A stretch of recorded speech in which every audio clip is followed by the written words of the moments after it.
So, Mr. Gessle, welcome in Zottegem. You know some of the festival here? You know something about the festival? Not really, no. But I heard good things about it, and it's just always a pleasure to play in Belgium. So I'm great to be back. You have a special band link with Belgium? Well, you know, we played a lot of shows here with Roxette, and also we were part of the Night of the Proms in 2009. So we did a lot of shows here, and especially in Antwerp. So you know, we've been here, spent quite a lot of time here. How is the tour so far? Amazing, actually. It was pretty nervous to begin with. You know, we have a new vocalist in the band, but it's been amazing. You know, the great support from the people and great reviews, and we have a wonderful catalog of songs that people seem to appreciate still, which I'm very grateful for. So we're having a good time. It sounds great, actually. Indeed, it's an enormous catalog. Yeah, we all know what happened with Marie. At what point did you hesitate to go further with Roxette? Well, you know, the first years I didn't really know what to do at all with Roxette, you know, and it's I couldn't decide, you know. In the end, what really sort of made me rethink the whole thing is that I realized that, you know, I've been basically writing all the Roxette songs, so why shouldn't I continue to play them if people want to hear them? But the next really hard one for me was, of course, to find someone who could work with me to sing these songs, because I can't sing them.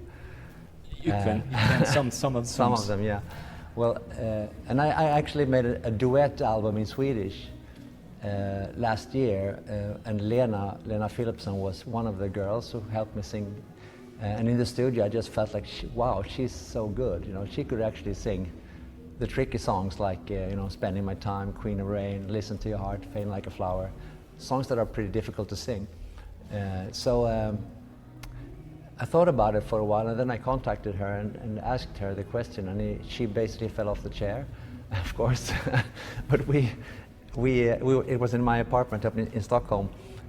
So we tried a couple of songs, just an acoustic guitar, and it sounded great. So she decided to you know, join the band. Yeah, and you could go on then with Roxette. But the hesitation, there was never a part of you that said, okay, this is it, I'm done with Roxette?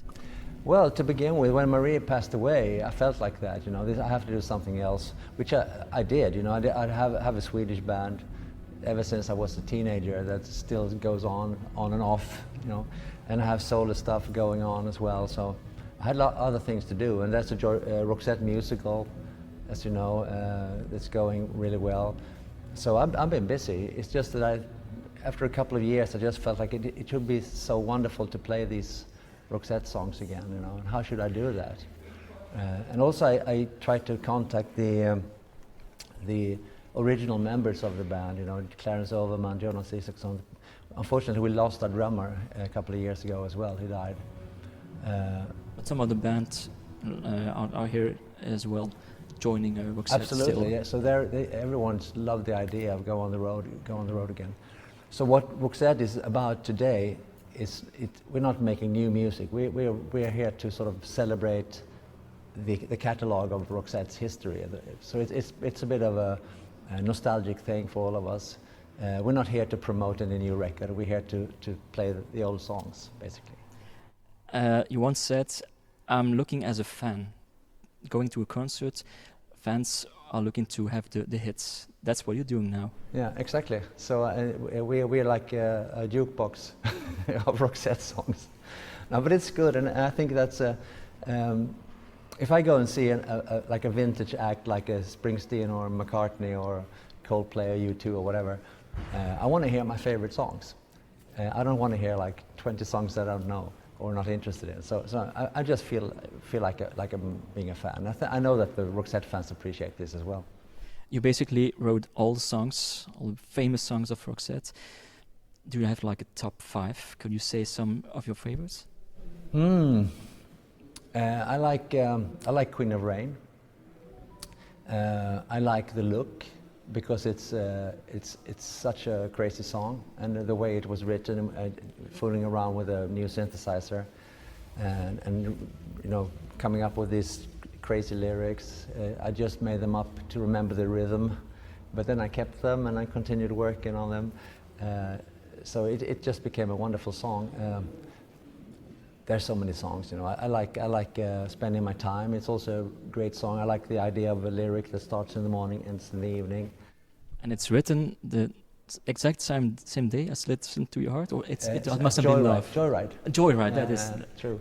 You did two songs in one day. Yeah, in one day. Yeah, I wrote Joyride in the morning. My wife went to work and she left a note on my piano saying, "Hej din tok, jag älskar dig," which means, "Hello, you fool, I love you."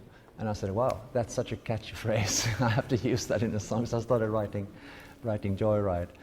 And when I was done with Joyride, I remember I had this. I was really in high spirits, so I remember having this idea for a ballad. So I wrote "Spending My Time." Nice. Yeah. It was a good day. Yeah, it was a very good day.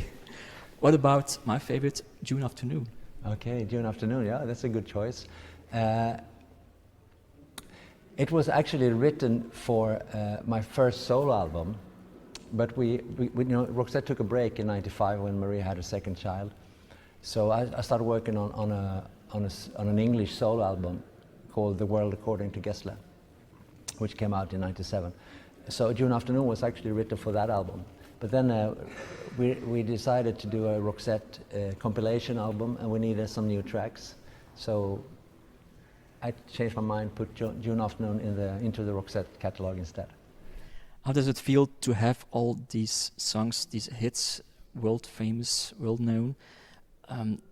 Do you realize at some point that you are famous for the end of your life, let's say?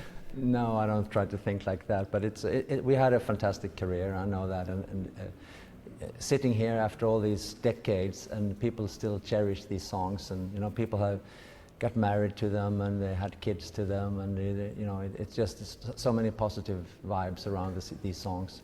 So I'm really honored by having that relationship with people, you know, and it's nothing you can take for granted. You know, there's so many artists that have had success in the past that doesn't really mean anything today, you know, but it seems like Roxette there's a space for Roxette still, and for those songs. And you're like the soundtrack for many people, for thousands, 10,000 people. Yeah, no, it's crazy, but it's nice. Do you feel famous person as you well, it depends on where I am. If I'm in Sweden, everyone knows who I am, of course. But if I go to the Brussels airport, not that many people really recognize me. No, it's cool. But on the other hand, if we're going to a show, playing a show, let's say in Madrid, you know, there's always like some fans at the airport greeting us, and you know, flowers and want picture sign and stuff like that. So the hardcore fans know exactly where we are when we're on tour. How about creativity? Because you're writing still after 35 years now. You're saying this is like a catalog. Fans need to have the songs, but you're still writing, no? I do, yeah. And I'm basically every year I release new albums, both in English and in Swedish. And it's just that I have lots of ideas that I want to try out in the studio, especially. So as long as I feel like that, you know, why should I stop? I of course understand that it won't be any American #1s anymore, but that doesn't matter. It's for me, you know. It's the way I am, you know. I love to work and I love to be in the studio and create things. So it's just part of me. Last question about this festival, Roxette. What do you expect about the gig? I expect a great audience. I know there's a great audience out there. It's so many people, 12,000, 14,000 people, amazing. Sold out. Yeah, it's crazy. And I just expect to make another great Roxette show. We have a wonderful band. Even when we do not the 5-star quality shows, it's still a very good show. So I mean, you never know. Sometimes someone has a cold, or you know, this or that. But you know, everyone is in good shape now. We had a wonderful show last night at the Boss Pop Festival. So we're gonna have a great time tonight, for sure. Okay. Thank you for your interview as well. Thank you. Cheers.